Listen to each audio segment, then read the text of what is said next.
Right guys, Mark Crossfield here. I've got the Ping G Stretch fairway wood stroke teeing club, 13 degrees loft. Let's see what the stretch could do for your tee shot stroke fairway shots. Let's get stuck in.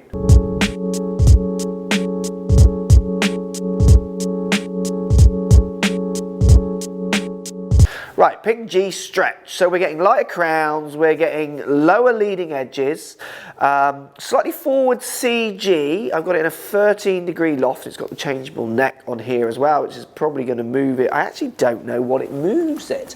So I'm going to just do my little key here. And see, I imagine it's 1.6 is normally what they go, actually. Let's have a look. So 1 and 0.6. So I'm going to hit it in the 13 degrees. This club is arguably used for people maybe who want a bit more than a free wood off the tee. I'm going to try it from the ground as well. I'm not sure how it would perform for many people from the ground, subject to 13 degree loft. Obviously you could change the loft, but then I'm kind of wondering why you wouldn't just have a 3 wood. We've got turbulators on top with the light crown. It's a decent looking Ping club. I've got it on a tee to start me off.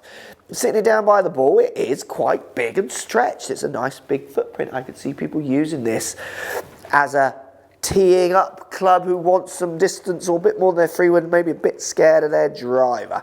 It's one of those, you know, it's not going to sell to everyone, this club, but it might just help a few people out. Let's see what it feels like. Makes a nice ping sound. Just slightly push that. I thought that would draw back, but oh, I'm going to go in the trees this time. Oh, look at that. Oh, that's a penalty drop. 232. I wonder what that's spinning at. 3,000. 3-2. Right, just try again. Does sit nice down by the ball, and the leading edge does hug the ground. I'm interested to see what happens from the fairway in a second as well. I mean, for me, it's just a powerful free wood with a slightly bigger profile, which I have actually gained clubs like this in the past. So I've aimed a bit straighter on that one because I'm not drawing them as much now. This is a tough driving hole actually, because that bunker just keeps trying to gobble up my ball. Stop. Thank you. 236. Spinning probably around, yeah, 2.9, which I expect. Right, I'm just going to try one from the ground as well.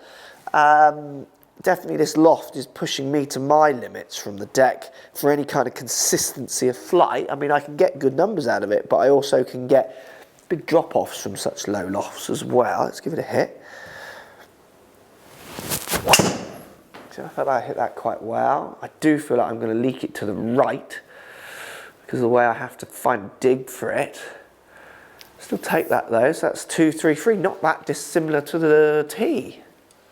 Right, so if we look at the numbers there, I'm carrying that one 2-3-3, I think it is. Yeah, 2-3-3, so it's good numbers. Not massively further than, say, where my 3 wood really sits. It's maybe averaging 7 yards further. So I guess it's called a stretch. It's stretching a few more yards out. Spinning around 3,000. So what I'm going to do then is I'm going to move this down to a 12. My 3 wood doesn't go down to a 12, so for someone who maybe doesn't want to hit a 3 wood from the ground, because I can't imagine I'm going to get great numbers from the ground in a 12 degree loft, but does want a friendlier, shorter shafted, 12 degree, almost driver, you could argue. Yeah, this one might do it. So I'm now down at 12 loft. Let's see what happens with these. So we're down at the 12 degree loft. Doesn't really look any different to look down at it. You don't notice the loft 1 degree coming off. Let's see, I imagine this one's going to get up to 240 struck properly now. Oh, not a hit like that. That's low heel. This is where I struggle with smaller headed clubs as well. Look how short, that's going to really drop back in distance. 219, all on my strike. And what if I hit my driver like that, that's still going 240. So this is where I'm never really great at dropping back into fairway woods. I would much prefer to stay up there, you know, in the driver, and if I mishit that, I'm still getting something out of it. Right, let's see if I can put a better strike on this one.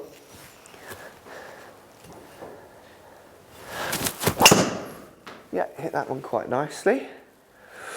Much straighter, hit the line. Oh, I've pulled it. Yeah, and that's going up to the 240. That's 260 rolling out, 238, good numbers. Right, I'm just going to try one from the deck, and to be honest with you, down at 12, I think you would be limiting this to pretty much a T club. Golfers with more power than I got might get some launch out of it. I mean, I reckon I can still hit this. You would need a very good lie to be grounding this one. So I felt like I hit that quite well, and it's low and cutting.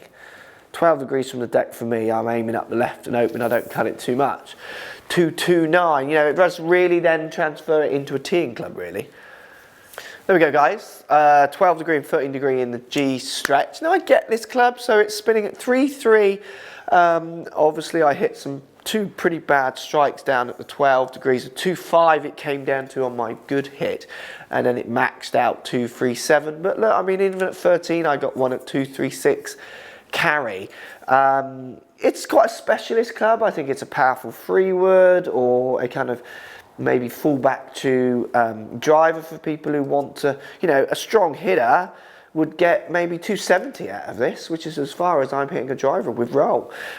So I kind of get it, but I just think it's very, very specialised. I'm not sure it's going to be kind of a club for everyone. If you're struggling a bit with your driver, or you maybe want to push your 3-wood on a bit, the G stretch might be one to go and try. Post comments down below. Why do you think this club is there?